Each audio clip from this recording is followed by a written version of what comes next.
today's brief khutbah, I'd like to speak with you about some ayat that belong to Surah Al-Balad. First and foremost, I'd like to express how happy I am to actually have an opportunity to spend some moments before the khutbah with Sheikh Mustafa.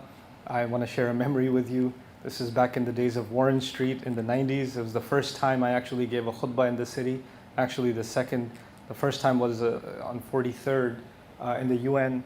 And then I was asked to give a khutbah here. And I was extremely nervous. I was 19 years old, and the person who calmed my nerves was him. And he said, it's going to be okay. But he didn't realize the reason I was nervous was because he was there. Because I used to come listen to his khutbahs all the time, and you had to come very early to attend his khutbahs because otherwise you'd be praying on the street. So I used to come extra early to listen to him, and may Allah reward him for all the work that he's done and all the service that he's given to this community and the dedication that he has. Allah preserve him and his health and give the best to him and his family. I'd also like to start by acknowledging and making dua for all of those that have spent so much of their life savings and have made the journey to Hajj this year. That is not an easy journey to make, not financially, not emotionally, not physically. Many of them that are older in age, that Allah did not give them a chance to go their entire life, are going for the first time. Many are waiting for many, many years, and it's actually relatively easier for people in the United States to even go to Hajj relatively, but there are other places in the world where you don't get enough visas and people have to wait 20, 30 years before they can get a chance, and they have to get in the waiting list when they're maybe 15, 16 years old, and they won't get a chance until they're 45, 50 years old to be able to go, and that's a reality for people in the world. So those that Allah has given the opportunity to go, may Allah Azza wa Jal make that a means of forgiveness for them, that all of their sins are forgiven and they have a fresh start when they come back, and Allah bring them back home to their families safely and with a renewed sense of Iman and commitment to Allah Azza wa Jal and this beautiful deen of Ibrahim alayhi salam. So what I wanted to talk to you about today is a really powerful expression in the Quran. Very short surahs in the Quran, they say many things, but they say them in very few words. And Surah Al-Balad is an example of that. At the end of Surah Al-Balad, Allah Azza wa Jal describes a person who did not believe. But instead of saying ma aman, he didn't believe, Allah describes not the belief, but the result of that belief. So sometimes I want you and I to think about Iman, our faith, as a seed. And that seed gives rise to a plant. What you see above the ground is the plant, and what is under the ground is the seed. So now Allah is talking about what plant never came out because the Iman wasn't there, the seed wasn't there, therefore the plant never emerged. Now what is it that should be the fruit or the plant, the flower that buds from this Iman? That's what Allah is talking about here by way of an imagery. And the imagery, you would think in other places in the Quran, this imagery, the result of Iman, we would think should be worship. Right? The result of Iman should be, for example, فَلَا صَدَّقَ وَلَا صَلَّى. Right? So he didn't accept the truth, he didn't pray. Worshipping Allah, refining your commitment to Allah Azza wa Jal, removing all elements of shirk from your heart, having complete reliance on Allah. Those are all manifestations of Iman. But here, the manifestation of Iman is very different. Like Allah is highlighting a different dimension of what it means to be a believer, and He's criticizing the disbeliever. And you would think when Allah criticizes the disbeliever, He's going to criticize their shirk, their kufr, their heedlessness, their sins, and all of that stuff. But He's describing something else entirely. And the language that He uses is pretty remarkable and interesting. He starts with فَلَقْتَحَمَ الْعَقَبَةِ, very unique phrasing in the Quran. It's not used anywhere else. And this phrase is commonly in easy English translations, they'll say, and he did not scale or he did not climb up the hill. Right? Al-Aqaba is actually the end of an elevated peak. So to scale a mountain or to go up and up and up in elevation, and when you reach the top of it, the muntaha of it, that's called Al-Aqaba. So the edge of a cliff even can be called Al-Aqaba. So that's the first thing, he didn't reach there. But the word used is iqtiham. And iqtaham, I'll give you some things about its meaning. It actually has to do with when you go and you enter into something difficult. Like if there's a narrow entrance and you barely squeeze in, that's actually called iqtiham. And iqtaham as-saf was used for if people are lined up together and you're trying to squeeze and make your way in, that's called iqtiham. So it has to do with izdiham, it has to do with heavy traffic, it has to do with tightness and congestion. Where is a scene where that happens? I want you to use your imagination. People are fighting each other and squeezing into a narrow space, right? So when this happens, for example, when there's a long line at Hajj, for example, and people are trying to get through a narrow passage, right? Or you can imagine there's, people are crazy about concerts or ticket sales or whatever, and they're gonna sell out and everybody shows up early. Like, Black Friday in this country, they have about the same devotion as Muslims at Hajj.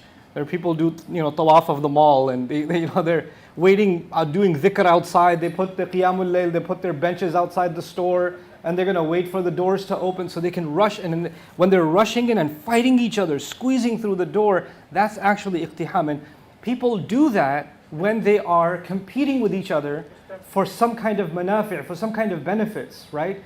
You would see that kind of a rush in the stock market. You'd see that kind of a rush in the kinds of environments where bidding is happening and people are pushing and shoving to get, And this scene is always associated with people getting something, and if I don't get it, somebody else is going to take it. Somebody else is going to just grab it. So this imagery is associated with the word iqtiham, and Allah uses that word to describe this image. And this image is this person did not compete with others. Whoever Allah is describing did not compete with others, didn't fight with others, didn't rush to go up at the top of the mountain. Didn't want to do it, didn't want to compete. So Allah is in this imagery describing something. People are competing for the wrong thing.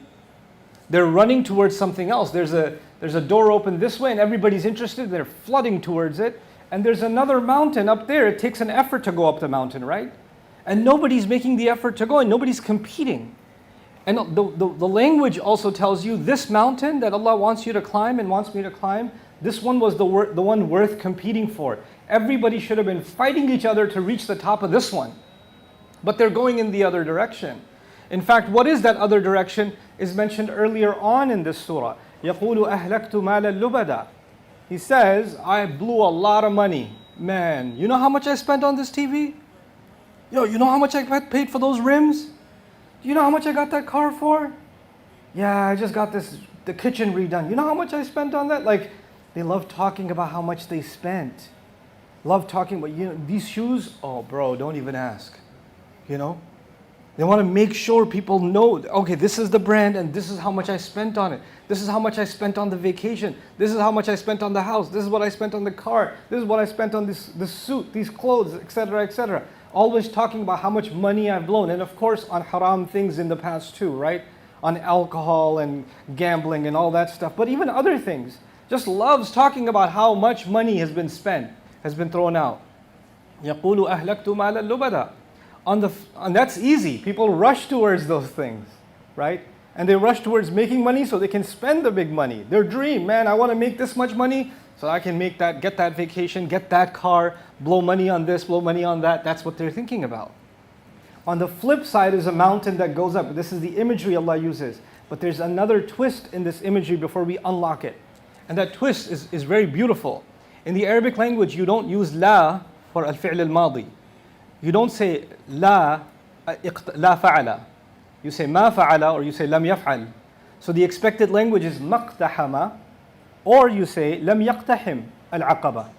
But Allah says فَلَقْتَحَمَ la iqtaham al-aqaba. He uses the la. So the Nahwiyun and the Mufassirun started discussing, why would Allah use the la here? What is it doing? And there's multiple ways to understand it, but one of them I will highlight to you, that la is used for the past tense when there's two of them together. Like فَلَا صَدَّقَ وَلَا صَلَّى. There's two la together. So when you say la fa'al, wala nasar, whatever, you put two verbs together, you can put la twice. So they assume there's a hadf here. فَلَقْتَحَمَ الْعَقَبَ وَلَا آمَنَ. Or فَلَا آمَنَ وَلَقْتَحَمَ الْعَقَبَ. In other words, there's going up the hill, neither did he go up the hill, and therefore nor did he actually believe. There's an implicit wording here, and you can tell it's there because of the la. In Balagha, they call this a tarshih. It's a technique used to make someone think, whoa, what's the la doing here? This is the kind of stuff that disappears in the English translation. You don't even know something special happened here, but it's happening in the language of the Quran. So Allah is not just talking about going up a hill, He's saying whoever did not go up this hill failed to show that they actually had Iman inside. The reason this never came out is because there was no Iman inside. And so much of that can be learned just from the use of the La in فَلَقْتَحَمَ الْعَقَبَةِ. And then Allah Himself says, so what do you think I'm talking about? What is this top of the hill that people should be competing for, pushing each other for to get to the top? وَمَا أَدْرَاكَ مَا الْعَقَبَةِ. What would give you any idea what that aqaba is? What would that top hill be? Is it tahajjud every night? Is it fasting every day? Is it what worship is this? And he starts fakku raqabatin, infikak. The word is used when you grab something from someone that is not letting go. Al-akhdul asir, they say. You grab like if I'm holding on, like you're holding your phone, right? And somebody tries to nab your phone off your hands, and you've got a tight grip, and they're pulling it off of you. This act of pulling something out of somebody else's hand. This is actually called infikak, and or the verb fakka. And from it, the word raqaba after, what it means is the back of the neck. This was language used. Raqaba was used for slaves or prisoners of war because they used to put chains on the back of their neck, and they used to use the chain to pull on them, right? Prisoners of war. And then it started getting used for people that are buried under debt because their necks are hanging down. And when you pay somebody's debt off, you've released their neck so they can, in a sense, hold their head up high again. They can do that. And this became an expression, by and large, for anybody stuck in a difficult situation. What Allah is saying here is the first sign of climbing up the hill is people should have been looking for other people around them that are stuck in a really bad situation. Their neck is hanging low. They're enslaved. And ancient slavery used to be something else. Modern slavery comes with mortgages and credit cards and medical bills and insurance and absorbent tickets. Like you forgot to pay 25 cents in the meter and you got a $250 ticket. That's and the guy barely makes minimum wage, and there's already qat'u tariq on the tunnels and the tolls, right? They're already robbing you without you knowing it, and all of that is actually burying people into debt, burying them in difficulty. They're barely getting by, and to help someone release someone from the choke around their neck, that's the first sign. People should have been competing. Who can I help? And this is really important because when you and I live in a capitalist mindset, you know what that is? Look out for number one. You better save up because you got to get this car. You better save up because you have these plans. Why can't you just get that for? And even people around you, you're about to give somebody some charity, and a family member comes and says, "What? You don't have kids? We don't have to get a new fridge? We don't have to do this? Why are you spending on them?" No, but they're in trouble. Yeah, everybody's in trouble. Maybe tomorrow you'll be in trouble. You don't have to be so generous, okay? Somebody else can help them. They're not dying. It's okay. They'll survive, right? So, people will come, or maybe you'll tell yourself, it's okay, I don't have to help someone in difficulty because it's all right, they'll survive, it's okay, Instead, making excuses to not help someone, these are the people who would be fighting each other, who's going to get to help that person first. This is an uphill climb. It's not an easy thing to do. In fact, the imagery was used, like Ibn Ashur says in At-Tahrir wa Tanwir, he says this imagery was used because it requires a lot of mashaqqat al-nafs. It's really hard on a person to get to the point where the way they're competing for things they enjoy, they're competing for giving somebody help. They're leaping at the opportunity to help somebody. This is a sign of Iman. فَكُّ رَقَبَةٍ أَوْ إِطْعَامٌ فِي يَوْمٍ ذِي مَسْغَبَةٍ. Beautiful words, the first two. He says, or feeding, any kind of feeding. In a time when it's difficult, even for you it's difficult to even come up with a full meal. You take that half meal and you cut it into 2 quarters and you give one of those away. Like he says in another place in the Quran, وَيُؤْثِرُونَ عَلَىٰ أَنفُسِهِمْ وَلَوْ كَانَ بِهِمْ خَصَاصَةٌ. When he was talking about the Ansar, Allah said they give other people preference over themselves even when they're starving. So this is the second quality he mentions. Just give somebody something to eat. Give them a little bit. You're not going to make them rich, but if you can just share a little bit of help with somebody else. And notice he didn't even mention who. It's an open-ended thing. إطعام لمن? إطعام لمسكين, إطعام لذي القربى. He didn't mention. Why? Because there's an openness. You never know who's going to need help. People that could have been doing okay yesterday, And then COVID happened, somebody got sick, they lost their job, now they can't pay the rent. They don't look like beggars, they look like they did yesterday. They look totally normal. But if you can tell from the look on their faces, something is going on, something's wrong. You know, تَعْرِفُهُمْ بِسِيمَاهُمْ لَا يَسْأَلُونَ النَّاسَ إِلْحَافًا. You recognize those people by the look on their faces. They don't go around begging people. They're not standing outside holding a sign. Any money could help. They're not going to do that. They have dignity. So we have to recognize them. أَوْ تَعَامٌ فِي يَوْمٍ ذِي مَسْغَبَةٍ. And then he adds, who are these people that you should be giving? The first one he mentioned is يَتِيمًا ذَا مَقْرَبَةٍ. The orphan that is in close family relations. You know, you would think Allah would mention the hardest thing first. And you would think intuitively, helping your relatives is easy. Right? The relatives come first. So you would think of your relatives first. But the reality of it is, it's actually a lot easier to give to a beggar on the street, someone you don't know. It's a lot harder to give inside your own family, because family comes with a lot of politics. Why did you give this one? Why didn't you give that one? So you want to give your side of the family. You don't want to give my side of the family. So you think they're worth it? And so you're going to hear a lot. So you're like, you know what? I'm just going to wire my money to a different continent. Y'all do whatever you want to do with that, but I'm not going to give my family. Because if I give something in my family, I'm going to have trouble from my in-laws, or I'm going to have trouble from my mother because I gave my father's side of the family, or I'm going to have trouble from my father because I gave to my mother's side of the family. And then of course inside family there's also feuds and fights.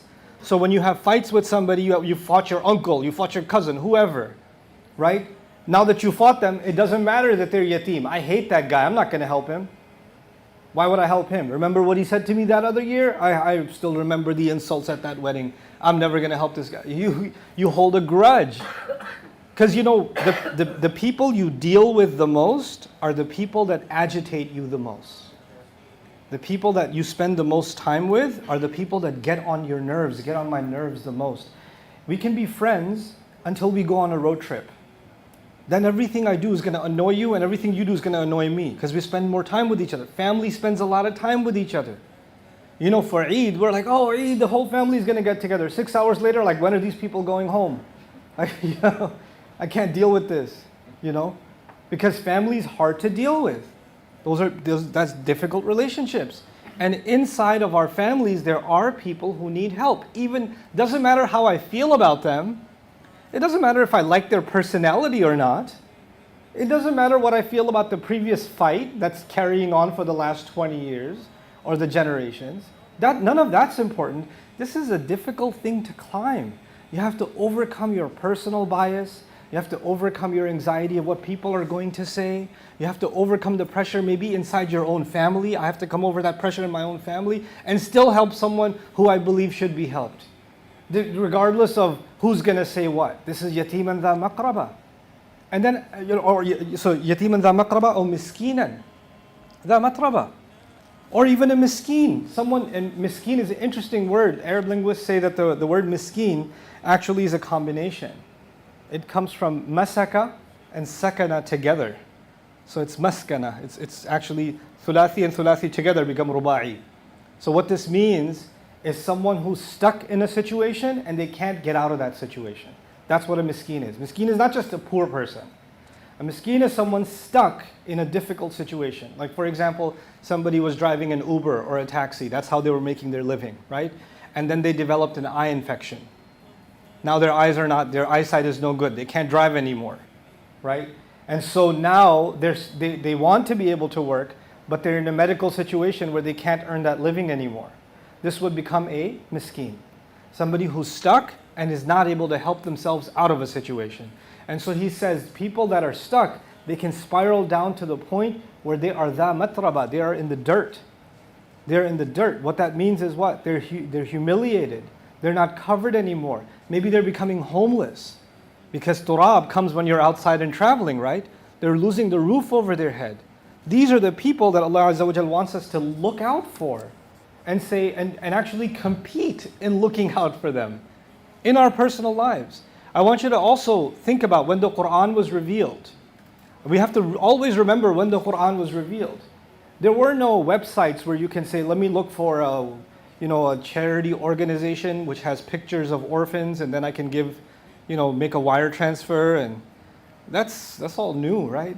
When these ayat came down, there were no charity organizations that were holding fundraisers for this event or that. Yes, Half al-Fudul was there, but by and large in society, you had to know your neighbor, you had to know your family. How did you know people are in difficulty? You talked to them, you interacted with them, you lived with them, you had a sensitive eye towards those things.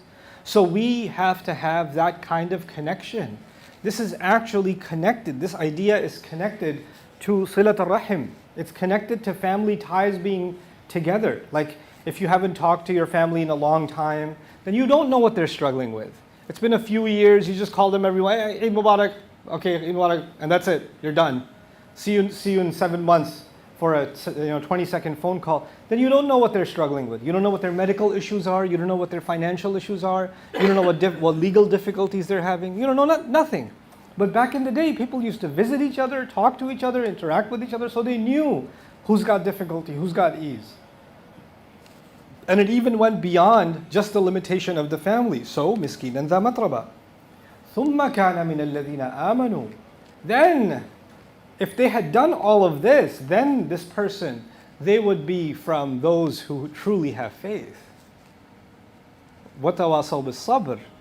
And they would be the ones that would counsel each other for sabr. Now notice the word sabr here. What does sabr have to do with all of it? Counseling to sabr. The person in these ayat is someone, if we want to climb up this hill, we're helpful people. We're helpful people. And when you're helping someone, then after you're doing your best to help them, then you get to be in a position to tell them you should have sabr. Let's have sabr together. Well, it'll be okay. Let me give you strength. You can't not do anything and say, have sabr, brother. ثُمَّ كَانَ مِنَ الَّذِينَ آمَنُوا وَتَوَاصَوْا بِالصَّبْرِ. You see? After this, all of this, now this person belongs to those who have faith. And now they are the ones who counsel to ease, to counsel to sabr. Actually, the way to counsel to sabr is coming in the series of these surahs. For example, Rasulullah sallallahu alayhi wasallam, he's told, أَلَمْ يَجِدْكَ يَتِيمًا فَآوَى وَوَجَدَكَ ضَالًّا فَهَدَى وَوَجَدَكَ عَائِلًا فَأَغْنَى فَأَمَّا الْيَتِيمَ فَلَا تَقْهَرْ. You see the connection? He saw, Allah tells His Messenger sallallahu alayhi wasallam, He found you to be an orphan. He found you to be an orphan. And later on in the same passage He says, now when it comes to the orphan, don't be harsh with them. And at the end of that He said, وَأَمَّا بِنِعْمَةِ رَبِّكَ فَحَدِّثْ. And talk about the favor Allah, your master, has done to you. So when you come to an orphan, you say, hey, listen, I know your pain because I was an orphan too. And you know what? Allah made it okay. Allah gave me support. Allah will give you support too. أَمَّا بِنِعْمَةِ رَبِّكَ فَحَدِّثْ. Somebody who's gone through it can help you. By the way, this idea of people that have gone through the same struggle can relate to each other, this is actually used universally in the world. There are, for example, people that are addicts, they join Alcoholics Anonymous or who have other support groups where people have overcome their addictions and they find strength with each other because they mention, oh, I was able to overcome it. You hear somebody else overcame it, it gives you strength, you're able to overcome it also. وَتَوَاصَوْا بِالصَّبْرِ. And then the final word, this is actually what I wanted to really focus on. The reason I chose this khutbah today is because, in this season, in Hajj season, we're supposed to remember the legacy of Ibrahim alayhi salam. And you would imagine I'd give a khutbah about Ibrahim alayhi salam, but I chose not to. But actually it was about Ibrahim alayhi salam. Ibrahim alayhi salam, at the end of his legacy, he was worried about all of humanity. He was the kind of heart that Ibrahim alayhi salam has for humanity, the softness that he has, the care that he has, is remarkable. It's incredible actually. To the point where when angels of Allah come with the command to destroy the nation of Lut, they came to destroy the nation of Lut and they stopped by the house of Ibrahim alayhi salam first. And Allah chose to record that in His Quran. This is the same Ibrahim alayhi salam who, when Allah told him, إِذْ قَالَ لَهُ رَبُّهُ أَسْلِمْ قَالَ أَسْلَمْتُ لِرَبِّ الْعَالَمِينَ. I surrender. I'm not arguing back. When Allah told him to slaughter his child, إِنِّي أَرَى فِي الْمَنَامِ أَنِّي أَذْبَحُكَ. I see in my dream that I'm slaughtering you. If Allah tells him to jump into a flame, he'll jump into a flame. If Allah will tell him to slaughter his child, he'll slaughter his child. If Allah will tell him to leave his family in the desert, he'll leave them in the desert. But when he saw people are about to be destroyed, he's worried about the people. When the instruction is to someone else, he's worried about them, and he's يُجَادِلُنَا فِي قَوْمِ لُوطٍ. He's debating. He wants them to be forgiven somehow. Can there be some people who believe among them? Can they be spared in some possible way? Is that at all possible? This is Ibrahim alayhi salam. If you study his du'as, if you study his prayers in the Quran, he's praying for all of humanity. فَجْعَلْ أَفْئِدَةً مِنَ النَّاسِ تَهْوِي إِلَيْهِمْ. He's referring to an-nas, all of humanity. And so believers in these ayat, what are they supposed to be? After ثُمَّ كَانَ مِنَ الَّذِينَ آمَنُوا وَتَوَاصَوْا بِالصَّبْرِ. It's as if those two things come together, and the climax of it all, the muntaha of it all, the aqaba of it all is actually وَتَوَاصَوْا بِالْمَرْحَمَةِ. That's the peak of it. That's the top of this peak. And which is what? They counsel each other with and to al-marhama. Marhama comes from the word rahma. Love, care, consideration. Like, I lived in this city, so I know. Look out for number one is the way to go. Even when you drive, you're cutting somebody in, because if you don't, somebody else will. When you're getting into the subway, you're going to push yourself in. Everything is about you. You better watch out. Everything's about protecting yourself and yourself. And you know what that does? Over time, it makes a person jaded. So they don't see the difficulty of anybody else. I can't care about that. You could even find to the point where somebody's lying injured on the street and 1,000 people walk by. Nobody even stopped. Nobody even looked. This is the level a person can reach, because they see that all around them, their own heart becomes hard. But the Iman, the struggle going up, is to keep the heart soft towards other people's struggle. This is why the climax of it, وَتَوَاصَوْا بِالْمَرْحَمَةِ أُولَٰئِكَ أَصْحَابُ الْمَيْمَنَةِ. And these are the people who counsel each other to keep their hearts soft, to show mercy, to show care, to be empathetic, to try to understand where somebody's coming from, to understand their difficulty. And I'll add something. Allahu Ta'ala A'lam, when I think about these ayat, especially the freeing of the neck, when I think about that, right? The expression was used classically for people that are stuck and they are in the grip of something, like the grip of the debt collector, the grip of the slave owner, the grip of the prison guard, right? And they're not being let go, and you have to figure out a way of freeing them. We are living in the age of addiction. There are people that are gripped by their addiction to pornography, or their addiction to social media, or their addiction to drugs, or there are different kinds of addictions now that are they're getting a hold. Addiction to gambling. People have lost their homes because of their addiction to gambling. They're like, they hate themselves. I don't even want to go. I don't even know why I go. I don't even want to go to the bar. I don't know why I ended up here all the time. They're crushed in these addictions. And our marhama, instead of saying, oh, look at this guy's drinking haram. Yeah, he's doing haram, but why is he doing it? Help him out. We need to have marhama. We need to figure out how to get this person into rehab so they can lose that addiction, so they can find themselves again. If this person who's fallen into any addiction, if that person was beyond hope, if they're just, fuel for Jahannam, then Allah has no reason to keep them alive. Anybody who's alive means they have hope. You see, there's purpose for them to be above the ground. If there's no hope for these people, Allah doesn't have to keep them alive. You see? Allah even says, لَوْ تَزَيَّلُوا مِنْهُمْ لَعَذَّبْنَا الَّذِينَ كَفَرُوا مِنْهُمْ عَذَابًا أَلِيمًا. In Surah Al-Fath, He said, if the believers, those who have hope in Makkah, were completely separated from those who are hopeless cases, then we would have annihilated those who disbelieve. We would have annihilated them. Allah didn't even annihilate Fir'aun. He told Musa alayhi salam, go, maybe he'll turn around. لَعَلَّهُ يَذَّكَّرَ وَيَخْشَى. He told him that. So we part of marhama is not giving up on somebody. Part of marhama is not just labeling somebody and saying they're done. That's it. This guy, oh, you don't know. He's got an alcohol problem. Oh, this guy does drugs. This guy did this. This guy did that. This guy has a criminal record. This guy went to jail. This guy did, and once they've done that, or this woman has done that, this mistake, that mistake, now they're labeled by that mistake. Now they are forever living in that mistake. Our Rabb is, Ar-Rahim. And He's teaching us in these ayat, part of our Iman. The closer we get to Iman and climb this hill, the more compassion we have for people.